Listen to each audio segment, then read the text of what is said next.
So ఇదొక 10 what speaker. So కొన్ని 3 years అవుతుంది. 2022 మేలో కొన్నాను. ఇప్పటిదాకా ఏ ఇష్యూ లేదు. కాకపోతే నేను చేసిన మిస్టేక్ ఏంటంటే పీసీకి కంటిన్యూగా కనెక్షన్లో ఉంచేసాను. దానివల్ల ఏమో నాకు తెలియదు కానీ సౌండ్ ఎక్కువ పెడితే ఆఫ్ అయిపోయేదన్నమాట. సో అందుకని రిపేర్ ఇవ్వడం జరిగింది. 150 రూపీస్ తీసుకుని తర్వాత చెప్పారు ఒక సైడ్ స్పీకర్ పనిచేయటం లేదు అని చెప్పేసి దాని వరకు డిస్కనెక్ట్ చేసేస్తారు.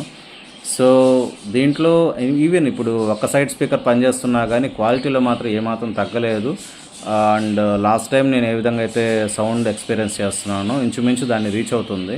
అండ్ బ్యాక్ సైడ్ పోర్ట్ ఇది మైక్రో ఎస్పీ మీద ఛార్జింగ్ అవుతుంది. అండ్ ఆక్స్ కేబుల్ సపోర్ట్ ఉంది, మెమరీ కార్డ్ సపోర్ట్ ఉంది, యూఎస్పీ సపోర్ట్ ఉంది, ఎఫ్ఎం సపోర్ట్ ఉంది. కాకపోతే ఎఫ్ఎం ట్యూనింగ్ కొంచెం ఇష్యూస్ ఉంటాయే కానీ ఎక్సెప్ట్ దట్ చాలా బాగుంటుంది. ట్యూనింగ్ చేయడం వరకే మనం కొంచెం రిస్క్ పడతాము.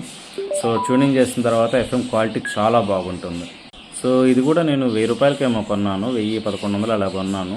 3 ఏళ్ల తర్వాత ఇప్పుడు వారంటీ లేదు కాబట్టి 150 రూపాయలు పెట్టి దీన్ని రిపేర్ చేయించడం జరిగింది. అఫ్కోర్స్ నా దగ్గర Boult retro vamp 40 watt speaker కూడా ఉంది. దాంట్లో మనకు కొరాక సపోర్ట్ కూడా ఉంది.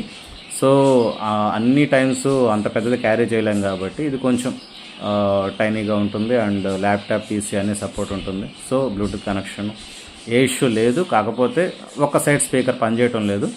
అయినా కానీ క్వాలిటీలో మాత్రం ఏమాత్రం తగ్గుదలే లేదనమాట. చాలా బాగుంటుంది.